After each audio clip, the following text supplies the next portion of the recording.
Hey guys, got another little craft project here for you. Um, Basically, this is just a willow whistle, and it's a whistle that you carve out of a willow branch. Okay.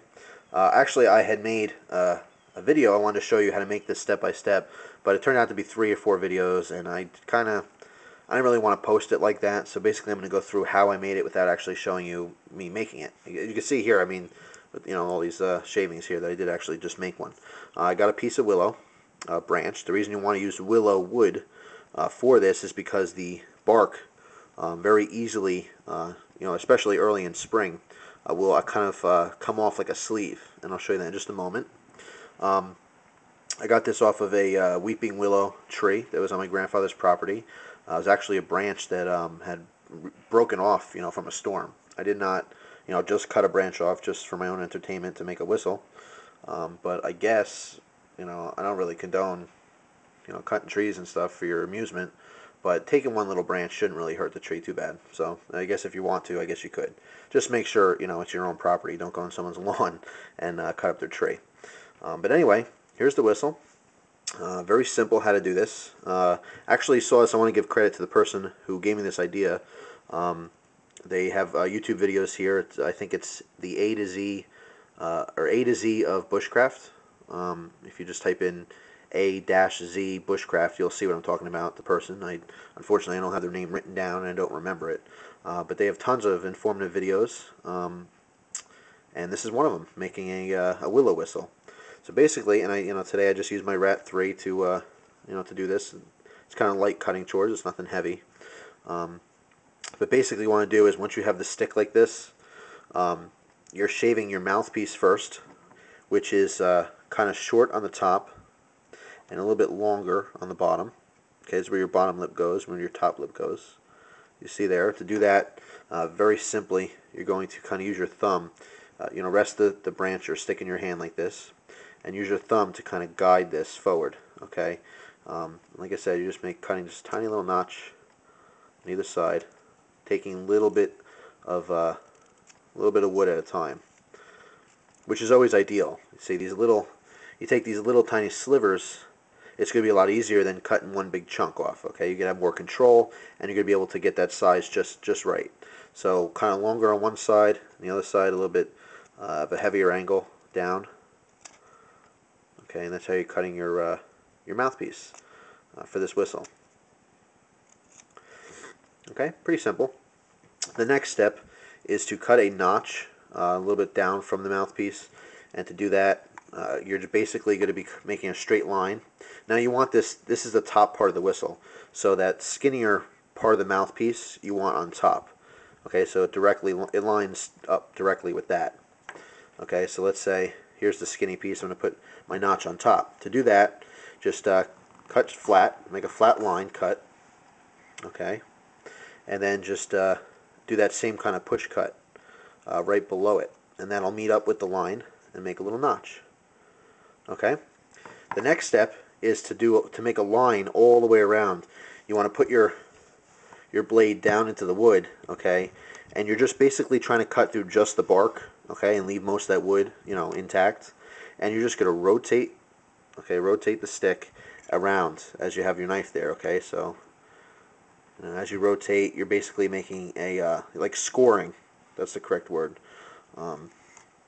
The branch, and then from that point, what you're going to do is you're going to either get another stick, or you're going to, I use the side of my knife, and you want to kind of bruise the bark. Okay, you want to be to hit it to kind of loosen the fibers in between the inner wood and the bark layer. You don't want to hit it so hard that you're breaking the bark. So just be careful of that. Don't use the spine of your knife because it's a narrow, the impact area is very narrow. You're gonna have a tendency to split or cut into your bark, which you don't want. So just use the side of your blade or another branch on here and smack it along the length. Then rotate a little bit and keep hitting it.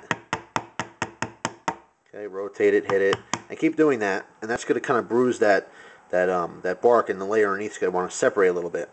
Then what you want to do is grab both sides and twist. Okay, and you might, it might be hard on the tip of your fingers. You might want to get a good grip on both sides and just give it a little twist. Okay, and what's going to happen is you're going to hear kind of a pop.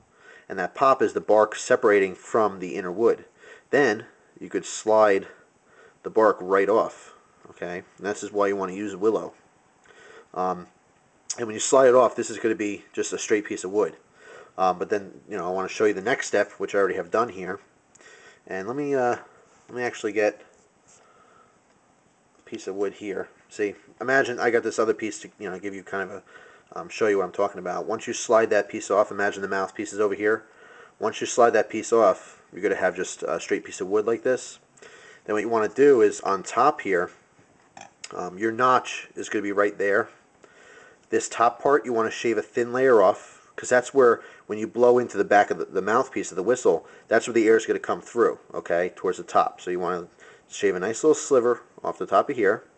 And then right where your notch is, and I'll show you that over here, let's say when you made that notch on the outside, which is right here, when I made that notch on the outside, it's going to cut into the wood just a little. So when you peel your bark off, you're going to see just a little cut of where the notch was. Okay, and then that's that spot right there is where you're going to make your wind tunnel, I guess is what it's called. Okay, so straight line down. And you're going to keep notching this out, a little at a time, taking little shavings until you get something like that from a side view. Okay, you want to get it fairly thin here, as thin as you can get it without making it too fragile where it's going to snap. Okay, then all you're going to be doing is sliding your bark back on, lining that notch out with the top. Once that's all the way on, you have your whistle.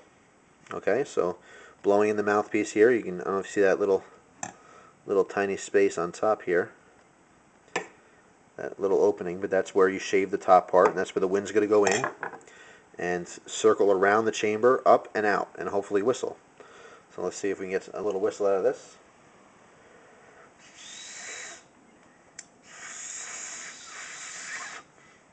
And sometimes you have to kind of wiggle it around and kind of help to make sure that bark's in place.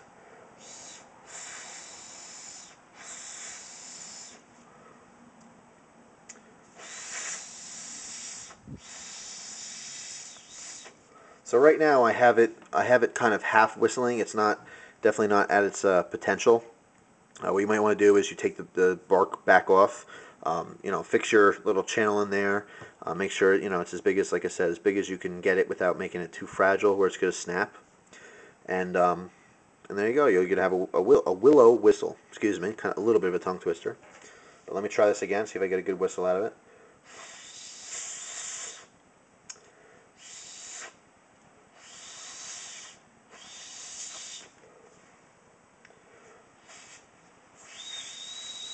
There we go. See, the problem I was having, and I kind of troubleshoot a little, while I was filming, is I was blowing in, but the back part of here, the air was escaping a little bit. So where the split was. So what I did was I used my fingers to make sure that was down all the way, and that so that the air is coming out of the top here and not the side. So now it makes a perfect whistle. Let me try to get this crouched down a little in the camera so I can show you that it's me making, doing this whistle with this and not just some metal whistle or something. Move my camera up a little.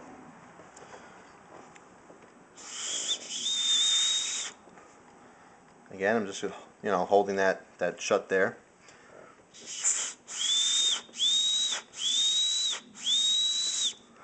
So once again, makes for a good improvised survival tool. This can help get people's attention if you're lost.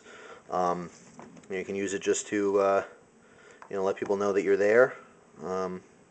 It's a really good little bit of information to know. So once again, thanks for tuning in and watching my videos. I really appreciate it. Have a good day.